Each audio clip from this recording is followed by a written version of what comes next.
Yo, what's going on, guys? It's Houston Sports Hub back into the video today. And yesterday, the Houston Rockets got the third overall pick in the 2024 NBA Draft Lottery, which was a surprise to me, which is a surprise to everybody.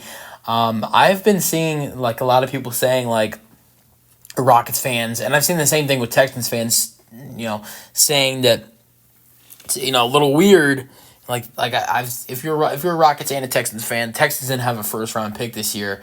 I saw a lot of people saying it's weird not having a first round pick this year, which has been in the past we've been having first round picks, and it's feels different. And then I've seen Rockets fans saying the same thing with yes, we're gonna have a first round pick this year from Brooklyn, but we're not gonna have a top pick like we had last year, and it wasn't really expecting to have a top pick like the Rockets got in the draft lottery. The Rockets, the pick from Brooklyn, which was from the James Harden trade, was in the ninth best odds in this draft lottery and took the highest jump outside of the Atlanta Hawks, who received the first overall pick. The ninth best odds. It had a 20% chance to get in the top four. And it had, I believe, like a 4.8 or a 4.9% chance to get the first overall pick. Yet the Rockets still got the third overall pick. I was surprised, but I think a lot of people were probably more surprised that the Hawks, who were a play-in team and had worse odds to get in the top four and the first overall pick than the Rockets did with Brooklyn's pick, still managed to do that. So, and then you got a team like the Detroit Pistons who show exactly why tanking is stupid, because you won only 14 games and you got the fifth overall pick. I don't think the Pistons were necessarily tanking. I think they're a crap team no matter what. But I think there were a lot of games where like, okay, we don't care anymore because we're going to try to get the first overall pick. Just like they did last year. I think last year was more of tanking. A lot of teams were tanking for Victor Wembanyama.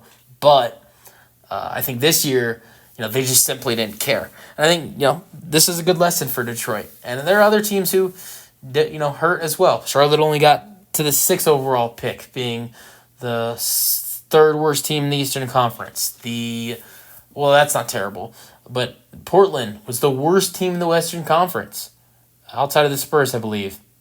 Or maybe I think they were the worst team in the Western Conference at 21-61, 15th seed. They got the seventh overall pick, but at the same time, they did get number 14 from Golden State. Anybody else? Like I talked about the Pistons.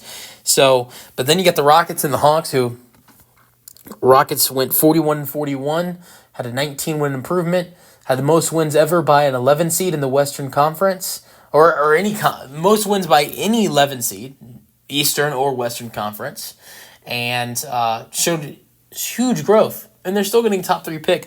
It shows how good the James Harden trade was. It looks bad now, but think about that. I want people to think about this James Harden trade. We traded away James Harden, and we got Tari Eason because we selected Tari Eason with one of the first-round picks from Brooklyn. We've now gotten the third overall pick. We'll see what we do with that, who we select. I think it might be Reed Shepherd. That's why I think the Rockets should draft. Or they might trade it for a veteran. They might turn that third overall pick into a star. But I said the same thing with the fourth overall pick last year, which I'm glad we didn't because I like Amin Thompson. So it might be Reed Shepherd. You might trade the pick. It might be someone else. But what I would say is that, not only you got Tari Eason from that Harden trade, but you also got the third overall pick. You have one more first-round pick remaining from Brooklyn, which is in 2026. You have 2 more pick swaps remaining from Brooklyn in 2025 and in 2027. So 3 more years of having Brooklyn's picks, 2025, 2026, and in 2027. I don't think the Nets, maybe by 2027, things are a little bit better for them. But in the next 2 seasons, I still see them being, and maybe same thing in 2027, a lottery team. Especially if they potentially trade Mikal Bridges away. Let me know your thoughts on the Rockets getting the third overall pick in the 2024 NBA draft. That's the video. Hope you guys enjoyed, and peace out. Go Rockets.